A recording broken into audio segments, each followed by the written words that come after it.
हम साधारण जीवन अपनाए तो असाधारण विचार हमारे सुरक्षित हो जाएंगे भजन के लिए।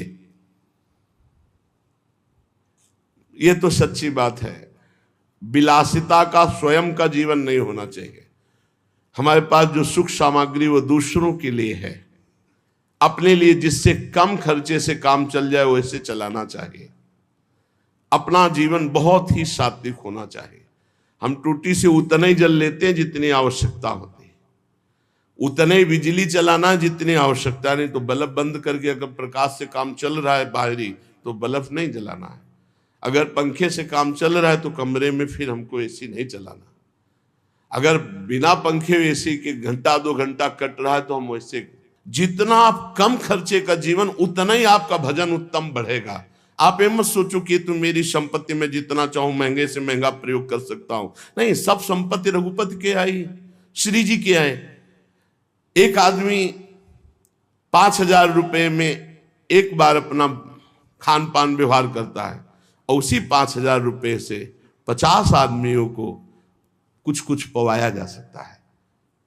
जब हमारा काम जमीन में सोने से चल सकता है तो पलंग की क्या जरूरत है।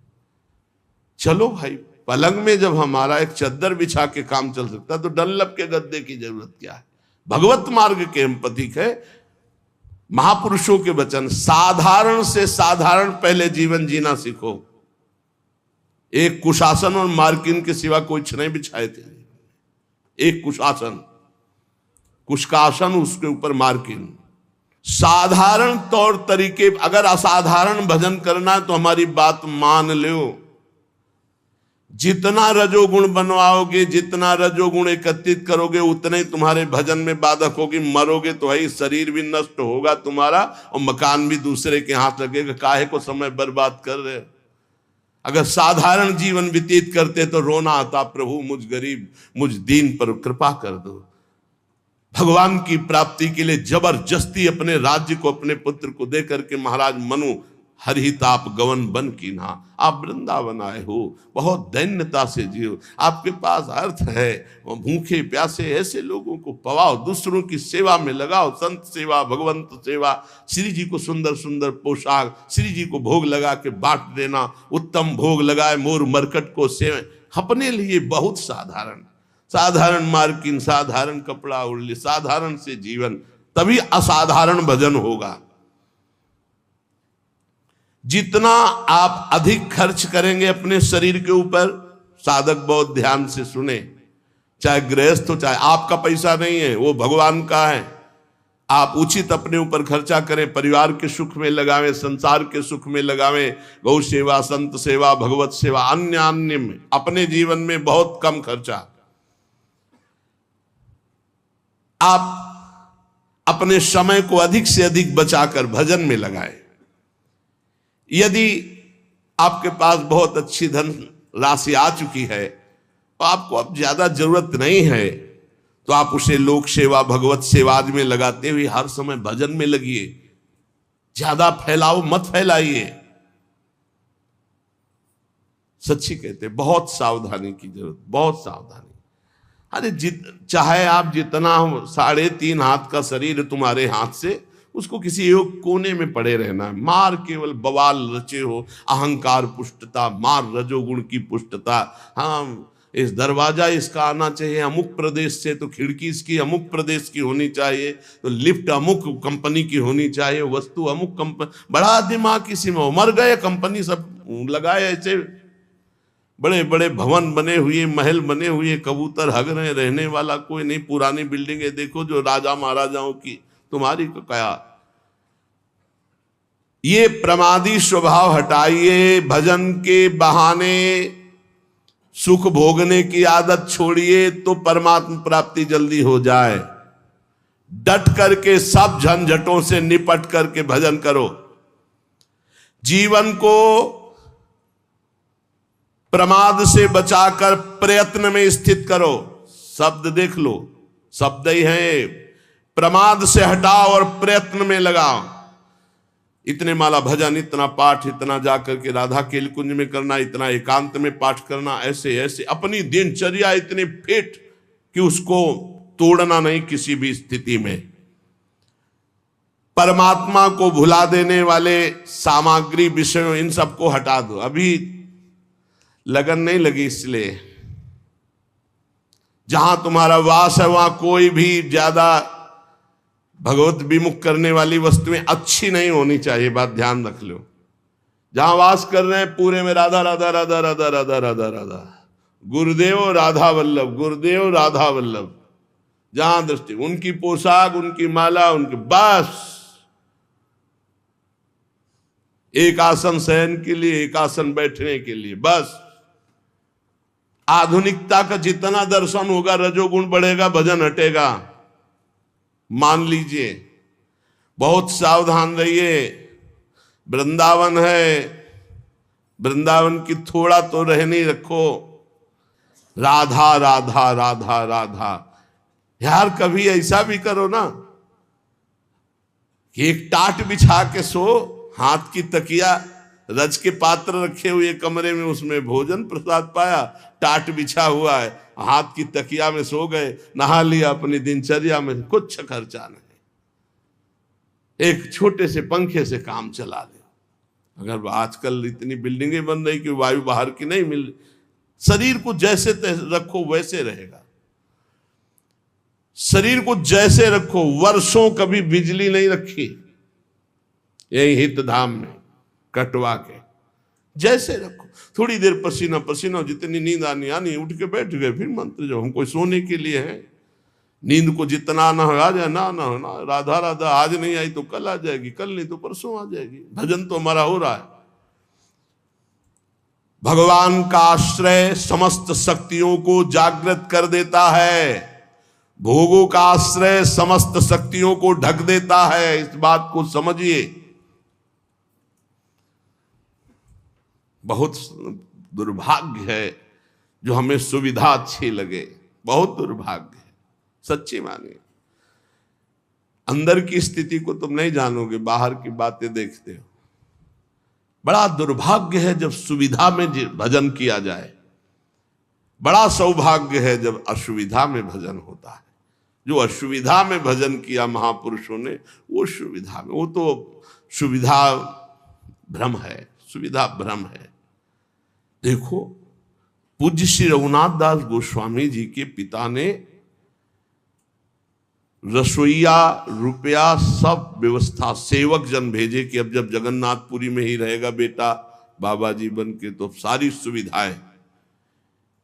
अपने आप वैरागी को कोई शिक्षा नहीं देनी होती। एक दो दिन भोग बनाया, महाप्रभु चैतन्य देव को पवाया, फिर कहा कि जब हम भगवत मार्ग में चले तो मेरे प्रभु के द्वारा मेरा भरण पोषण होना चाहिए, ये पिता के द्वारा वैभव का नहीं। वापस कर दिया सब। और जगन्नाथ जी के सिंहपौर पर जो भिक्षुक जन हैं उनके बीच में खड़े हो गए।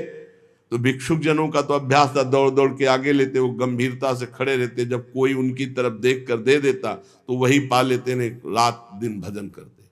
इस वृत्ति को भी ठीक नहीं समझा। फिर एक अन्य क्षेत्र से थोड़ा अन्य, इस वृत्ति को भी सुविधाजनक समझा। रात्रि में जो प्रसाद फेंक दिया जाता, गौएं भी नहीं पाती, वो उठाकर धोकर फिर पाते, रात दिन नाम जप। महाप्रभु चैतन्य देव जी को जब गोविंद जी के द्वारा पता लगा कि ऐसे रघुनाथ दास जी, तो चुपचाप रात्रि में गए और भोग लगा को पाना ही शुरू किया था कि ऐसे, और कहा इतना स्वादिष्ट अमृत जैसा भोग अकेले अकेले पाता है रघु, मुझको निमंत्रण नहीं दिया। अरे प्रभु आपके लायक नहीं। बोले यही तो अमृत है महाप्रभु।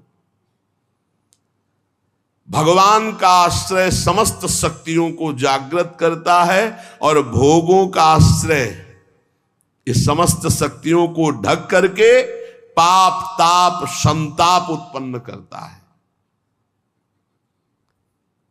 जो भगवान का आश्रय ले लेता है, भगवान उसके सारे दोषों को अपना दोष मान लेते हैं, सारे उसके अपराधों को स्वयं मिटा देते हैं।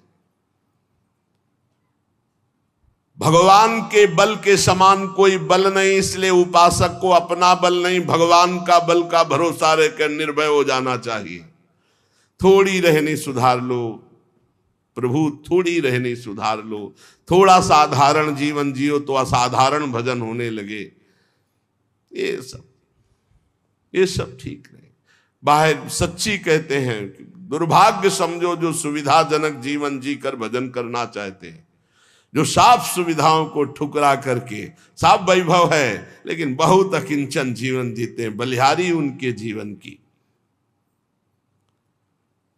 भगवान जितनी रचना रचे उसका प्रतिक्षण परिवर्तन हो रहा है और नाश की तरफ जा रही है। शरीर से लेकर जो भी आप देख रहे हो, गोचर जहां लघु मनुजाई, सबका परिवर्तन हो रहा है, सब नाश की तरफ जा रहा है। ये क्षण ध्वंसी है, किसी भी क्षण में नष्ट हो सकता है। जो तुम देख रहे हो सब, यहां का मिलना संतोषजनक नहीं है। यहां व्यक्ति मिल जाना, वस्तु मिल जाना, स्थान मिल जाना, या कोई संतोषजनक नहीं, क्षणिक है, दुखद है। श्री भगवान पर विश्वास करके सर्व प्रकार से उनके ऊपर निर्भर होकर जो भजन करता है वो मंगल को प्राप्त होता है। क्षणभंगुर शरीर का क्या पता कब नाश हो जाए। भगवान की इच्छा से जो कुछ है उसी में संतुष्ट रहो। जो तुम्हारे पास है वो दूसरों की धरोहर है, तुम्हारी नहीं है। तुम कम से कम खर्चे में जीवन व्यतीत करो। इस नाट्यशाला में, जगत नाट्यशाला में भगवान के खेल को, सृजन पालन संहार, 3 खेल के रहस्य को जान करके खूब नाम जप करो। पता नहीं कल किसका आए कि ना आए। भगवान बहुत समीप है हमारे, उनसे अधिक समीप अन्य कोई भी नहीं है। उनका जितना चिंतन करोगे, उन्हें जितना अपने समीप देखोगे, उतना ही तुम परम सुखी होने लगोगे और भगवान तुम्हें दिखाई देने लगेंगे कि नजदीक है। जब तक अपनी इंद्रियों को वश में नहीं करोगे, मन को वश में नहीं करोगे, तब तक परमात्म स्थिति नहीं आती। श्री भगवान ने गीता जी में अर्जुन जी से कहा कि जो योग युक्तो विशुद्धात्मा विजितात्मा जितेंद्रिय सर्वभूतात्म भूतात्मा कुर्वन्नपि न लिप्यते। जिसकी इंद्रियां भजन के प्रभाव से वश में हो गई हैं, जिसका अंतःकरण मन बुद्धि चित्त अहंकार निर्मल हो गया है, जिसका शरीर पवित्र हो गया है, साधन करते करते शरीर वश में, इंद्रिया वश में, मन वश में, बुद्धि वश में, चित्त वश में, अहम वश में, संपूर्ण प्राणियों के आत्मस्वरूप भाव में जो स्थित है, अब उसको कोई कर्म नहीं बांध सकता। नहीं, हर कर्म जीव को बांधता है। जिसकी इंद्रियां वश में है, जिसका मन वश में है, जिसका शरीर पवित्र हो चुका है, निष्पाप, वो पुरुष कुछ भी जो कर रहा है कभी वो पाप को प्राप्त नहीं होगा। कोई भी कर्म उसे बांध नहीं सकता। इसी को तो जीवन मुक्तता कहते हैं, परम आनंद। देखो भगवान कह रहे हैं, नैव किंचित करोमीति युक्तो मन्येत तत्त्ववित् पश्यन् श्रृण्वन् स्पृशन् जिघ्रन् नश्नन् गच्छन् स्वपन् श्वसन् प्रलपन् विसृजन् गृह्णन् निन्मिषन्नपि इंद्रियाणि इंद्रियार्थेषु वर्तन्ते इति धारयन्। हे अर्जुन, जो तत्व को जानने वाला पुरुष है, संयमी पुरुष है, जिसने अपनी इंद्रियों पर विजय प्राप्त कर ली, मन पर विजय प्राप्त कर लिया है, जो सब जगह अपनी आत्मा को देखता है, नैव किंचित करोमीति युक्तो मन्येत तत्त्ववित्, वो तत्व को जानने वाला सांख्य योगी किंचन मात्र कुछ नहीं करता है और सब कुछ करता है। पश्यन देखता हुआ, श्रवण सुनता हुआ, स्पृशन छूता हुआ, जिघ्रन सूंघता हुआ, असनन खाता हुआ, गच्छन चलता हुआ, ग्रहणन ग्रहण करता हुआ, प्रलपन बोलता हुआ, विसर्जन मलमूत्र का त्याग करता हुआ, स्वपन सोता हुआ, श्वसन श्वास लेता हुआ, उन्मिशन आंख खोलता हुआ, निमिशन मूंदता हुआ, इंद्रियाणि इंद्रियार्थेषु वर्तन्ते इति धारयन्। उस ज्ञानी महात्मा को पता है कि संपूर्ण इंद्रियों के विषय में बरत रही हैं, किंचित एवं न करो भी इति मन्येत, मैं स्वयं कुछ भी नहीं कर रहा हूं। बहुत गूढ़ विषय है। पश्यन श्रवण स्पृशन जिघ्रन नसनन गच्छन स्वपन श्वसन, ये सब क्रियाएं हो रही, बड़ा उच्च कोटि की अवस्था। ग्रहणन प्रलपन विसर्जन स्वपन श्वसन उन्मिशन निमिशन अपि इंद्रियाण इंद्रियार्थेषु, सूंघता हुआ, देखता हुआ, खाता हुआ, चलता हुआ, ग्रहण करता हुआ, बोलता हुआ, मलमूत्र का त्याग करता हुआ, सोता हुआ, श्वास लेता हुआ, आंख खोलता हुआ, मूंदता हुआ, संपूर्ण इंद्रियों के विषय में बरत रही, मैं कुछ नहीं कर रहा। ऐसे महापुरुष के द्वारा जो भी कुछ होता उसको कुछ नहीं भोगना पड़ता, न पाप न पुण्य। पूरे संसार का संहार हो जाए तो कोई पाप नहीं, पूरे संसार का पुण्य हो जाए तो कोई उसको पुण्य नहीं, क्योंकि वो देख रहा है कि इंद्रियों में बरत रहे, गुणों में बरत रहे हैं, मैं इन सब से विलग हूं। ये स्थिति जीवन मुक्त महापुरुष की होती है, जहां शरीर और इंद्रिय मन बुद्धि बदलते रहते हैं, पर हम उनको देखते रहते हैं, हम नहीं बदलते। शरीर बदला, बाल्यावस्था, जवानी, बुढ़ापा, लेकिन हम वही हैं जो देखने वाले हैं। पहले रजोगुणी बुद्धि थी, फिर सतोगुणी आ गई, लेकिन हम बुद्धि को देख रहे हैं, हम बुद्धि नहीं हैं, बुद्धि को देखने वाले। इंद्रियां पहले चंचल थी, फिर शांत हो गई, हम इंद्रियों को देख रहे हैं, दृष्टा है, हम इंद्रिय नहीं हैं। मन को भी हम देखने वाले हैं, हम मन नहीं हैं। स्वयं हम परमात्मा के स्वरूप हैं। जैसे अंश कहा जाता है ना, तो चाहे एक चम्मच गंगा जल हो तो गंगा जल, और चाहे एक बहुत बड़े टैंकर भर के तो गंगा जल, और चाहे पूरी धारा तो गंगा जल। परमात्मा का अंश जीव परमात्मा स्वरूप ही है। पूर्ण परमात्मा का अंश जीव परमात्मा स्वरूप ही, ये बात मान लो। चेतन अमल सहज सुख राशि, बदलने वाले के साथ एक है। संसार बदलने वाला, इंद्रियां बदलने वाली, शरीर बदलने वाला, बुद्धि बदलने वाली, मन बदलने वाला, चित्त बदलने वाला, अहंकार बदलने वाला, लेकिन जो मैं था वही मैं हूं, वही मैं रहूंगा। जिसको ये ज्ञान होता है वो सब कार्य करता हुआ कभी बंधता नहीं है। आप कभी बदलने वाला नहीं है, आप स्पष्ट देख लीजिए, आप कभी बदला नहीं, वो ज्यों का त्यों रहता है। जब आप अपने आप को भूलकर बदलने वाला मान लेते हैं तो आपको जन्म मरण ये होगा, फिर आपको हर कर्म का फल मिलेगा, क्योंकि आप भोक्ता और कर्ता भाव स्वीकार किया। अगर स्वीकार ना करे तो कुछ भी उसको दंड नहीं मिलेगा, किसी भी तरह उसे नहीं भोगना पड़ेगा। यह बात तुम केवल दृढ़ता से मान लो, मानने से ही तुम्हारी मुक्ति हो जाएगी, मानने से ही तुम जान जाओगे, अनुभव हो जाएगा। केवल मेरी बात मान लो। तत्व प्राप्ति किसी साधना से नहीं होती, मानने से होती है। चाहे ध्यान से सुनिए, चाहे वो कैसा हो, कोई अधिकारी हो या अनाधिकारी, अंतःकरण शुद्ध हो या अशुद्ध, इससे कोई मतलब नहीं, क्योंकि ये तुम हो ही नहीं। और इससे बड़ा कोई ज्ञान से पवित्र कोई तीर्थ नहीं है।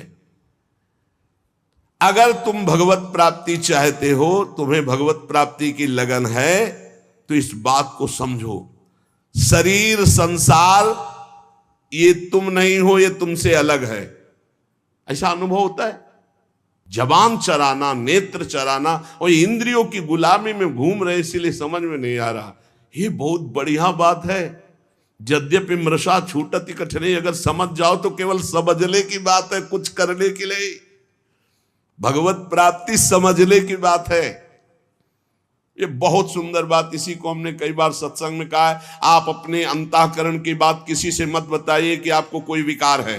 जब आपसे कोई पूछे तो मुस्कुरा के उत्तर दो, बहुत सुंदर, बहुत कृपा है ठाकुर जी की, बहुत आनंद है। वो धीरे धीरे अंतरे में भस्म हो जाएंगे। उनकी सत्ता ही नहीं, आप जब सत्ता देते हैं तभी वो आपको परेशान करते हैं। भगवान कहते हैं मात्रा स्पर्शास्तु कौन्तेय शीतोष्ण सुख दुखदा आगमा पाइनो अनित्यास्तास्तितिक्षस्व भारत। ये आने जाने वाले विकार हैं, इनकी सत्ता नहीं है। इनको चुपचाप सह जाओ। अंतःकरण में, तुम्हारे में तो आए ही नहीं, अंतःकरण में तन्मयता होने के कारण तुम्हें भास रहा है। तुम में तो कभी कोई विकार हो ही नहीं सकता।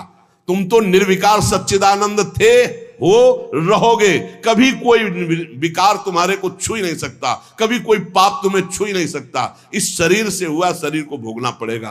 तुम शरीर नहीं हो। अब इतना ज्ञान हो जाए तो जीवन मुक्त हो जाए। एक मार्मिक बात है जिसकी तरफ साधक ध्यान नहीं देता, वो ये कि परमात्मा की प्राप्ति करने से नहीं होती, मानने से होती। और सब करने में लगे, नहीं? सब करने में लगे।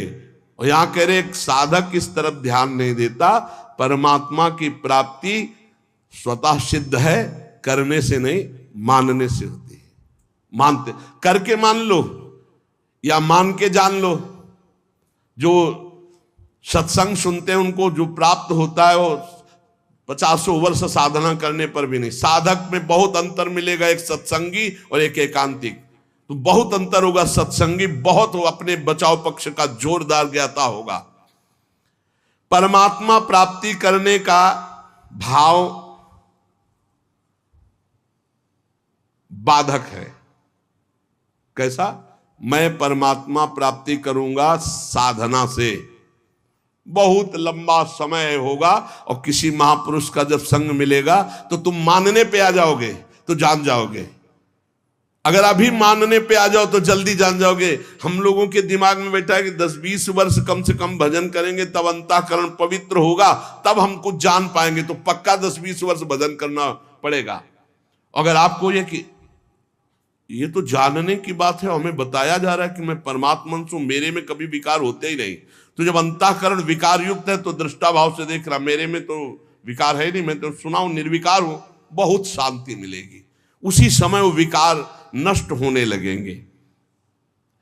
बड़ा बड़ा जप अनुष्ठान, ध्यान अनुष्ठान, ये सब जो करके प्राप्त करने के बहुत लंबा समय लगेगा।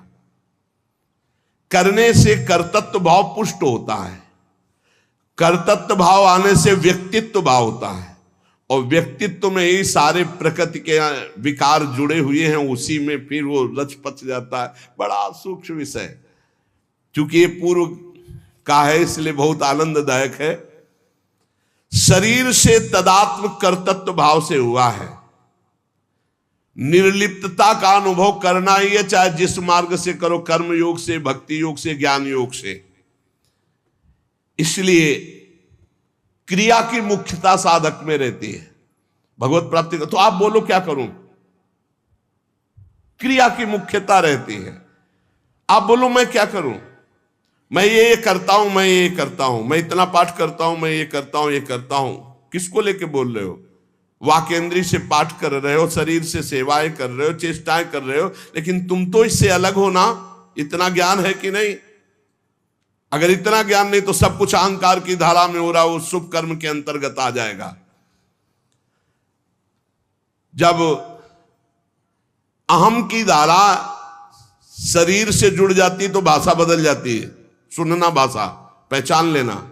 मैं करता हूं, मैं खाता हूं, मैं पीता हूं, मैं बोलता हूं, मैं चिंतन करता हूं, मैं निष्कामी हूं, मैं कामी हूं, मैं क्रोधी हूं, मैं क्षमावान हूं। मैं के आगे जितना जुड़ गया वो सब प्रकृति राज्य। क्रिया होती शरीर से, वो मान रहा मैंने किया। हर इंद्रियां क्रिया कर रही हो, हमारे इंद्रियों के कर्ता बने बैठे हैं। काम क्रोध आ रहे हैं, अंतःकरण में मान रहे हैं हम अपने में। इसीलिए जीवन मुक्त होना कठिन कहा गया है, क्योंकि सोचते कुछ करके जीवन मुक्त होंगे। जो करोगे जीवन मुक्तता जो है उसी को ढकने वाली बन जाएगी। इसलिए महापुरुष अकर्ता होते हैं, अचाह होते हैं, पूर्ण काम होते हैं। बोले साधना करते करते हो गए, नहीं, हमारा स्वरूप ही पूर्ण काम है, सिद्ध है। चाहे अभी मान लो, चाहे 50 वर्ष साधना करने के बाद मान लेना। नैव तस्य कृतेदार्थो ना कृते नेह कश्चन। वास्तव में स्वयं में कभी कोई क्रिया होती नहीं, और शरीर बिना क्रिया के रह नहीं सकता। जब स्वयं निर्लेप रहता है तो शरीर से पवित्र आचरण होते, पापाचरण नहीं। चुप हो जा, क्या कह रहे, सबसे बड़ी साधना चुप हो जा। अलग देखो अपने आप को, शरीर से, इंद्रियों से, अंतःकरण से। चुप हो जाओ, तुम करता नहीं हो। परंतु गलती यही होती कि चुप नहीं रह पाते, शांत नहीं रह पाते, सत्ता का अनुभव नहीं कर पाते। बस क्रियाओं में हम फंस गए हैं, स्वयं में कोई क्रिया नहीं है। इसीलिए भगवान कहते हैं वो महापुरुष जो स्वयं को जान गया, वो पश्यन, श्रणवन, स्पृशन, जिघ्रन, असनन, गच्छन, ग्रहणन, प्रलपन, विसर्जन, स्वपन, श्वसन, उन्मिशन, निमिशन अपि इंद्रियाण इंद्रियार्थेषु। देख लो, देखता हुआ किससे देखता है, कौन देख रहा है? बोले नेत्रेंद्री देख रही है। किसको देख रही? अपनी प्रकृति को ही। प्रकृति के बने हुए नेत्र प्रकृति को देख रहे हैं। आप इसके दृष्टा हैं, किसके? नेत्रेंद्री के। आप नहीं देख रहे, देखने का काम नेत्रेंद्री है। आप देख लीजिए, नेत्रेंद्री बंद हो गई, अब बताओ सामने कौन बैठा हुआ है? आप नहीं देख रहे, नेत्रेंद्री देख रही। तो देखता हुआ भी मैं नहीं देख रहा हूं, देखता हुआ भी मैं नहीं देख रहा हूं, क्योंकि मैं नहीं देख रहा हूं, नेत्रेंद्री देख रही है। सुनना काम किसका है? श्रवणेंद्री का। अगर श्रवणेंद्री को अभी बंद कर दिया जाए तो आपको बाहर खूब बातें हो रही नहीं सुनाई देंगी, आप नहीं सुन सकते, क्योंकि सुनने का काम श्रवणेंद्री का है। तो मैंने नहीं सुना, श्रवणेंद्री सुना, मैं उसका दृष्टा हूं, साक्षी हूं। छूने का काम स्पर्शन त्वगेंद्री से, त्वगेंद्री के बिना स्पर्श का अनुभव नहीं होता। जिघ्रन, सूंघने का काम घ्राणेंद्री। असनन, खाने का स्वाद लेने का काम रसेंद्री। गच्छन, चलने का काम कर्मेंद्रियों में चरण। ग्रहण करने का काम हस्तेंद्री। प्रलपन, बोलने का काम वाकेंद्री। मलमूत्र त्याग करने का गुदाएंद्री। स्वपन, सो रहा है, श्वास ले रहा है, आंख खोल रहा है, मूंद रहा है, संपूर्ण इंद्रियां सब इंद्रियों में बरत रहे। इसको मैं जानने वाला हूं, लेकिन मैं देखता, सुनता, खाता, पीता नहीं हूं। खाने पीने का काम प्राणों का है, प्राण पोषण। मैं प्राण थोड़ी हूं, मैं तो आत्म तत्व हूं, भगवत स्वरूप, ईश्वर का अंश हूं। ये ज्ञान जिसको हो गया तो कह रहे किंचन मात्र कभी कोई उसके ऊपर बंधन नहीं रहता, सिद्ध महापुरुष के ऊपर कोई। इसीलिए सुधानिधि में भी ये लिखा है कि जो महापुरुष राधा वल्लभ लाल के रहस्य मार्ग में प्रविष्ट हो चुका है, देहातीत भाव, अब वो चाहे विषय ग्रहण करे या त्याग कर दे, बहिर्मुख पुरुषों के पास बैठे हो, एकांत बैठे हो, कैसी भी स्थिति में रहे, उसे कोई नहीं फंसा सकता। विषयान ग्रहणंतु मुंचंतु वा कैर्वा भाव रहस्य पारंगमति श्री राधिका प्रेसा, ये एक स्थिति है। नैव किंचित करोमि, इसका तात्पर्य नहीं है कि वर्तमान में वो कुछ शरीर से उसके क्रिया नहीं, शरीर से क्रिया हो रही पर कर्तृत्व भाव नहीं, कर्ता भाव नहीं। इसको बहुत सरल ढंग में निपटा सकते हो अपने लोग। कर्तृत्व भाव भी है, मैं कर रहा हूं लेकिन प्रभु के लिए कर रहा हूं, प्रभु को समर्पित कर दिया। जो गति इसकी होगी ज्ञानी की, वही गति भक्त की होगी। सरलता पूर्वक समझ लीजिए, अहंकार को बिना समर्पित किए काम बनने वाला नहीं, चाहे ज्ञान से, चाहे कर्मयोग से, चाहे भक्ति योग से। ये जो कर्ता और भोक्ता भाव है, यही हमें भगवत प्राप्ति नहीं होने दे रहा। अगर ये बात समझ में आ रही हो, थोड़ा पवित्र बुद्धि हो गई हो, तो आप देख लो। अगर नहीं समझ में आए तो बिल्कुल सरल बात है, भगवान इसी की प्राप्ति के लिए कहते यत करोषि, जो तुम कर रहे हो मेरे को समर्पित कर दो। क्योंकि अपने लोगों का शरीर भाव दृढ़ है, कर्ता भाव दृढ़ है, तो अब हमारा कल्याण कैसे हो? तो जो हम कर रहे हैं वो प्रभु के लिए कर रहे हैं। हर समय नाम जप करो, सारे कर्म प्रभु को समर्पित कर दो। अहंकार वो घसीट लेंगे, जीवन मुक्त वो बना देंगे। एक बनाना हो तो भगवान कृपा करके जीवन मुक्ति जना देते हैं, और एक होता प्रयास करना। प्रयास से तो कोटि कल्प लग सकते हैं, और एक क्षण में वो अपनी स्थिति प्रदान कर सकते हैं। इसलिए प्रभु का नाम जप करो, प्रभु के आश्रित रहो, सारे कर्म प्रभु को समर्पित करो। और बीच बीच में इतना बात समझ लीजिए कि आप भगवान के हैं, ये शरीर प्रकृति का है, ये प्रकृति का शरीर प्रकृति में ही मिल जाएगा, आपके साथ नहीं रहेगा। और आपके साथ जो भगवान है वो सदैव थे, हैं और रहेंगे। यही अनुभव करना भगवत प्राप्ति।